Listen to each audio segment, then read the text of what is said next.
तो hello friends, कैसे हैं आप सब। आइए आपके साथ हम फिर डिस्कस करने वाले हैं अध्याय नंबर 3, जिसका नाम है विद्युत, इलेक्ट्रिसिटी। इलेक्ट्रिसिटी हमारे जीवन में एक बहुत बड़ी महत्वपूर्ण भूमिका निभाती है।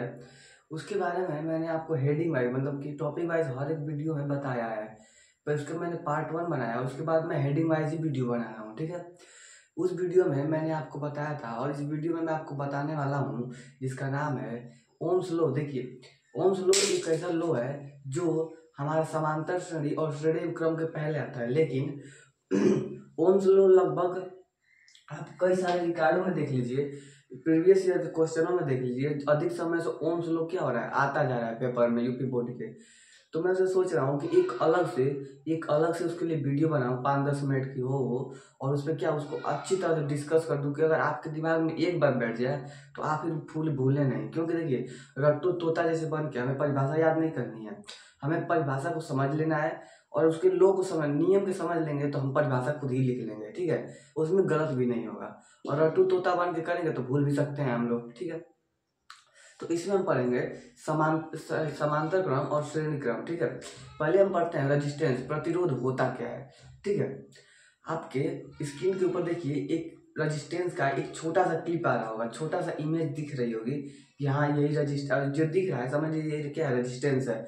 अधिकतर ये चार्जरों में, फ्रिज में तो शायद नहीं, लेकिन चार्जरों में, बैटरी में, टार्च में सब अधिक होते हैं। क्योंकि भाई आपको जितना चार्ज चाहिए, जितना मतलब कि धारा चाहिए, ये क्या करता है, धारा को विरोध करता है। तो मैं बता दे रहा हूँ प्रतिरोध के बारे में। प्रतिरोध क्या करता है, धारा के रास्ते में क्या करता है, रुकावट उत्पन्न करता है, ठीक है। ठीक है, मान लीजिए, अब मैं आपको समझाने की कोशिश करता हूँ। ये हमारा एक क्या है, बल्ब है। बल्ब का चिन्ह ऐसे बनता है ना, ये बल्ब है हमारा, ठीक है। इधर से मैं इसे धारा दे रहा हूँ, ठीक है। आप सोचिए कि इसे धारा दे रहा हूँ मैं, इसको धारा की जरूरत कितनी है, 10 ओम की। ओम को मैं समझा दूंगा, परेशान मत होइए, मतलब कि धारा धारा है, ठीक है, सॉरी, हाँ 10 ओम की मैं है, ठीक है। अब इसमें हम क्या कर रहे हैं कि इसमें हम कर रहे हैं कि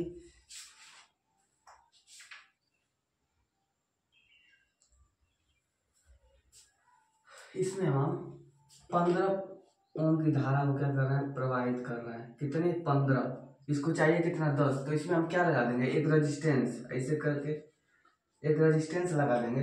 तो ये जितना जरूरत होगा उतना ही होगा। बस आप ये समझिए कि हाँ, ये एक ऐसी कड़ी है या एक ऐसा यंत्र है जो धारा जितनी जरूरत हो वस्तु को, उतनी ही धारा को क्या करता है, प्रोवाइड करता है, मतलब उतना ही देता है, ठीक है। तो रास्ते में क्या करता है, रुकावट पैदा करता है और धारा को निश्चित अनुपात में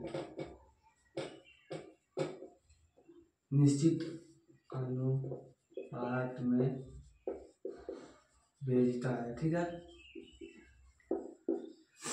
अब रेजिस्टेंस का सिंबल होता क्या है, इसका सिंबल रेजिस्टेंस को ऐसे दर्शाता है, देखिए ऐसे करके, ये रेजिस्टेंस है हमारा। रेजिस्टेंस मतलब प्रतिरोध,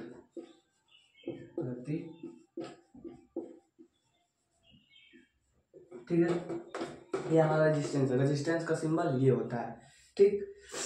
अब इसे अगर मैं ऐसे कर दूं तो इसे प्रतिरोध नियंत्रक में धारा नियंत्रक बोल देंगे। अगर ऐसे है तब भी धारा नियंत्रक है, ऐसे है तब भी धारा नियंत्रक है, अगर ऐसे है तब भी धारा नियंत्रक, मतलब धारा नियंत्रक है, ठीक है।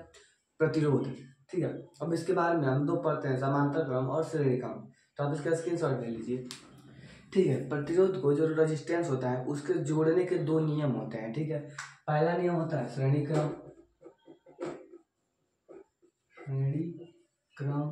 और दूसरा होता है, दूसरा हमारा क्या होता है, समांतर क्रम। श्रेणी क्रम और तथा समांतर क्रम। तो मैं पहला बताता हूँ, श्रेणी क्रम, ठीक है। सर्दी हो गई है, मौसम चेंजिंग की वजह से। श्रेणी क्रम, ठीक है, ठीक है। अब सुनिए, श्रेणी से आपको क्या याद आ रहा है? अब कक्षा 10 में अब मैथ का जो बुक है उसमें समांतर श्रेणी नाम का एक चैप्टर है। समांतर श्रेणी, श्रेणी का मतलब कि हाँ जी इतना होगा उसके 3 4, तो इनके अगर इस 2 और 3 के बीच में जो अंतर होगा वही अगर 3 और 4 के बीच में अंतर है तो इसे हम क्या कहते हैं? समांतर श्रेणी कहते हैं। ठीक, तो इसके समांतर हट गया है, इसमें बस श्रेणी है उसमें समांतर है। ठीक है, अब मैथ में सुनिए कि आप समांतर को कैसे समझते हैं। 1 2, जब 2 लाइन आपस में क्या होती हैं? पैरेलल, समांतर, तो इसे क्या कहते हैं? समांतर। जब 2 लाइन आपस में बीच में उनकी दूरी क्या हो? समान हो। जैसे रेल की पटरी, रेल की पटरी हर जगह समान दूरी पर होती है। ठीक है, सीढ़ी, लेडर, लेडर मतलब सीढ़ी, तो वह हर जगह क्या होता है? एक समान दूरी पर होता है। ठीक है, उतना नहीं सोचिए अभी। आप ये रखिए कि हमें श्रेणी क्रम पढ़ना है, तो श्रेणी क्रम जोड़ा कैसे जाता है? श्रेणी क्रम जैसे कि मान लीजिए मैं एक रेजिस्टेंस ले लिया, फिर मैं दूसरा रेजिस्टेंस ले लिया, तीसरा रेजिस्टेंस ले लिया, ऐसे मैंने यन तक मैंने ले लिया, यन तक रेजिस्टेंस ले लिया। अब मैं क्या कर रहा हूँ, ये एक बैटरी के धन से एक ऋण से, ये धन है ये ऋण है, ये क्या है? बैटरी, या आप जो भी समझ लें। ठीक है, अब हम क्या करेंगे कि देखिए ये पहला रेजिस्टेंस है, ये पहला है, ये दूसरा और ये तीसरा। देखिए पहले रेजिस्टेंस का पहला सिरा, ये पहले रेजिस्टेंस का पहला सिरा है तो इसको हम इससे जोड़ देंगे। पहला रेजिस्टेंस के पहले सिरे को बैटरी के पहले सिरे से, ठीक, तथा पहले रेजिस्टेंस के दूसरे सिरे को, ये कैसे? दूसरा सिरा है तो दूसरे सिरे को दूसरे रेजिस्टेंस के पहले सिरे से, तो पहले सिरे से जोड़ दिया मैंने। अब क्या करेंगे कि दूसरे रेजिस्टेंस के दूसरे सिरे को, मैंने दूसरे प्रतिरोध के दूसरे सिरे को तीसरे प्रतिरोध के पहले सिरे से, ठीक, और तीसरे प्रतिरोध के दूसरे सिरे को बैटरी के दूसरे सिरे से जोड़ देंगे। तो ये हमारा क्या हो गया? श्रेणी क्रम हो गया। अब देखिए श्रेणी क्रम के कुछ हैं, ये आपस में अगर एक खराब हो गया, जैसे मान लीजिए ये बिगड़ गया, ये खराब हो गया, एक खराब होने पर कोई काम नहीं करता, कोई या किसी लीजिए किसी में धारा किसी में धारा नहीं पहुंचती, क्योंकि देखिए धारा अगर ऐसे जाएगी ऐसे आएगी, तो अब जान मान लीजिए मैं ऐसे तोड़ दूँ तो अब ये धारा तो जा रही है, ऐसे जा रही है, लेकिन यहाँ पर जाके इसको कनेक्शन मिलाएंगे तो आगे बढ़ पाएगी क्या? नहीं। लेकिन समांतर में ऐसा नहीं होता है। आप बस ये समझिए कि पहले रेजिस्टेंस के पहले सिरे को बैटरी के पहले सिरे से या धन टर्मिनल से जोड़ देंगे, तथा पहले रेजिस्टेंस बोलिए प्रतिरोध, उसे इंग्लिश में रेजिस्टेंस कहते हैं, तो पहले प्रतिरोध के दूसरे सिरे को दूसरे प्रतिरोध के पहले सिरे से, दूसरे प्रतिरोध के दूसरे सिरे को तीसरे प्रतिरोध के पहले सिरे से, तीसरे प्रतिरोध के दूसरे सिरे को बैटरी के ऋणात्मक टर्मिनल या ऋणात्मक सिरे से क्या कर देंगे? जोड़ देंगे। तो इसे इस पूरे को क्या कहते हैं? हम कहते हैं श्रेणी क्रम। ठीक है, इस सबको क्या कहते हैं? श्रेणी क्रम कहते हैं। ठीक है, अब श्रेणी क्रम अगर इसमें से एक भी खराब हो गया ना, अगर एक भी, तो ये क्या हो? कनेक्शन टूट जाएगा, तो ये धारा आगे बढ़ नहीं पाएगी, तो कोई भी तंत्र नहीं चलेगा। जैसे कि देख लीजिए दिवाली के समय है, तो वैसे तो मैं आप सबको हैप्पी दिवाली बोलना चाहता था, लेकिन मैं सोचा कि अंत में बोलूं, लेकिन मेरे को कुछ ऐसा दिखाना है आप लोगों को जिसे शायद आप अच्छी तरह से समझ जाए। देखिए मेरे पास कुछ है, मेरे पास ये है, देखिए इसे कहते हैं झालर या लाइट कहते हैं, ये लाइट है समझ लीजिए।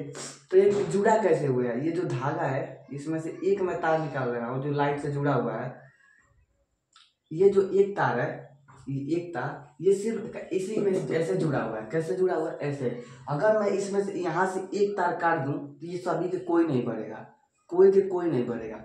लेकिन अगर मैं सब यहाँ पर सही, अगर मान लीजिए कि ये कहीं खराब हो गया, ये खैर सोलह होता है, अगर ये खराब हो गया है तो क्या होगा कि इनमें से अगर एक भी बल्ब क्या होगा? फूट गया, समझ लीजिए कि फूटना मतलब कि ब्लास्ट मार दिया, उसमें करंट सप्लाई नहीं हो रही है, तो खराब हो गया। अगर एक भी बल्ब, एक भी लाइट इसमें से खराब हो गई तो आगे धारा जा नहीं पाएगी, क्योंकि मान लीजिए मैं यहाँ पर एक लगा दे रहा हूँ लाइट, ठीक है, मैं यहाँ पर एक लाइट लगा दे रहा हूँ, ये लाइट है मान लीजिए, और ये लाइट के यहाँ पर कनेक्शन टूट गया, तो अभी ये यहाँ से जाए तो भी, लेकिन आपको क्या तार से कनेक्शन नहीं तो आगे बढ़ नहीं पाएगी। और सब इसी में जुड़े हुए हैं, क्योंकि ये जुड़े थे तभी तो यहाँ पर आएगा। तो जब सभी जुड़े हुए हैं यहीं पर, तो जब किसी को कुछ मिलेगा नहीं तो कोई नहीं बढ़ेगा। तो अगर एक खराब हो गया तो सब का सब कोई नहीं बढ़ेगा, ठीक है। तो ये हमारा श्रेणी क्रम है। आगे हम पढ़ते हैं समांतर क्रम। और देखिए इसके एक फॉर्मूला है जो मैं अगले एक नए न्यू पेज पे आपको समझाता हूँ, आप इसका स्क्रीनशॉट ले लीजिए, ठीक है। फॉर्मूला हम समझते हैं, ठीक है।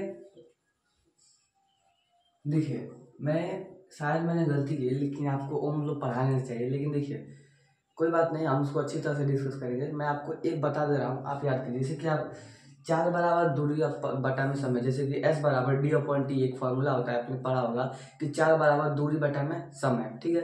तो उसी तरह है कि V बराबर I/R। V क्या है? विभवांतर है या विभव है, I धारा, R रेजिस्टेंस मतलब प्रतिरोध, ठीक है। मैं लिख दे रहा हूँ। तो देखिए V विभव, I धारा और R प्रतिरोध, ठीक है। अब मान लीजिए कि न्यूमेरिकल से पूछ दिया कि अगर श्रेणी क्रम है तो श्रेणी क्रम में मान लीजिए 1 2 3 प्लस नेगेटिव, मान लीजिए 6 में, ये 4 में और ये 2 में। तो इन सबको जोड़ के बताइए कि प्रतिरोध तो टोटल कितना प्रतिरोध होगा, ठीक है। तो इसके हम जोड़ते कैसे हैं, हम ओम्स लॉ लेंगे। ओम्स लॉ खैर मैंने पढ़ाया नहीं है, बस आप याद रखिए ओम्स लॉ में यही है, यही V बराबर I/R। इसे कैसे लिख सकते हैं, इसे 3 तरीके से, V बराबर I/R, I बराबर V/R या R बराबर V/I। इसे 3 प्रकार से लिखा जा सकता है। तो उसी तरह से हम करते हैं। देखिए पहला V1 विभव, क्योंकि पहला V है, दूसरा V है, ये तीसरा V है। V1 बराबर, हम क्या करते हैं सभी V1 को जोड़ देते हैं। तो V1 plus V2 plus V3 हो गया। अब क्या करते हैं, V1 V2 जोड़ दिया। अब हम करते हैं इसमें पहला V1 बराबर I/R होता है, V1 बराबर I/R। अब ये हमारा पहला रेजिस्टेंस है, ये दूसरा रेजिस्टेंस है और ये तीसरा रेजिस्टेंस है, ठीक है। V बराबर I/R, ठीक। अब क्या करते हैं, I/R बराबर होता है हमारा, I/R बराबर क्या होता है, V1 होता है कि नहीं। तो आप इसको क्या लिख सकते हैं, V बराबर I/R को IR लिख सकते हैं ना, IR लिख सकते हैं कि नहीं बताइए। क्योंकि देखिए IR बराबर V1 V2 V3, आपको ये निकालना है रेजिस्टेंस। तो V1 V2 V3 करेंगे तो V2 का मान IR2,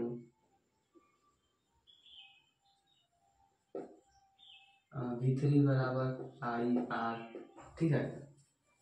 तो इन्हीं को रखना है आपको इसकी जगह पर। ये 2 हो गया, ये 3 हो गया। I1 plus IR2 plus IR3, ठीक। अब क्या करेंगे, इसमें से कॉमन लेंगे तो IR बच गया बराबर IR1 plus R2 plus R3, ठीक। I से I कट गया, R बराबर R1 plus R2 plus R3, ठीक है। अब पूछ रहे रेजिस्टेंस, तो रख दिए R1 की जगह पर 6 प्लस 4 प्लस 2 R बराबर 10 2 12, ये हमारा आंसर हो जाएगा। ऐसा श्रेणी क्रम में तो ऐसे जोड़ेंगे। अब मैं आपको फिर से समझाते रहा हूँ। ये V1 है, ये V2 है, V3 है, ठीक है। V1 में R1 R2 R3 मान लीजिए, क्योंकि रेजिस्टेंस नंबर 1, रेजिस्टेंस नंबर 2 और रेजिस्टेंस नंबर 3 इस सब के बीच की दूरी है, तो विभव से कहते हैं, तो V1 V2 V3। अब V1 बराबर I/R होता है, तो धारा है तो I को भी जोड़े प्लस R1 को भी, IR1, ठीक है। V2 बराबर I को धारा है प्लस R2 तो IR2। V3 में धारा भी है प्लस हमारा रेजिस्टेंस नंबर 3 है, तो V बराबर I/R3, ठीक। अब क्या करते हैं, IR बराबर V1 V2 V3 है ना, तो V1 V2 IR की जगह पर क्या है, ये V1 V2 V3 की जगह पर ये लिखा है, तो IR1 IR2 और IR3 इसमें से कॉमन लेंगे, I को कटा देंगे, बचा क्या R1 R2 R3। रेजिस्टेंस बराबर R1 R2 R3। अब क्या कर दीजिए, रेजिस्टेंस नंबर 1 2 3 को रख दीजिए और जोड़ दीजिए। अब जोड़ देंगे तो ये हमारा आ गया आंसर हमारा कि रेजिस्टेंस बराबर 12 ओम। कितना ओम है? 12 ओम हो गया। ठीक है, तो मैं खैर आपको आप हो सकता तो समझ में आया होगा। इसमें मैं शायद पढ़ाना चाहता था आप लोगों को समांतर क्रम भी, लेकिन मेरे को लगता नहीं कि वीडियो थोड़ा लंबा हो रहा है।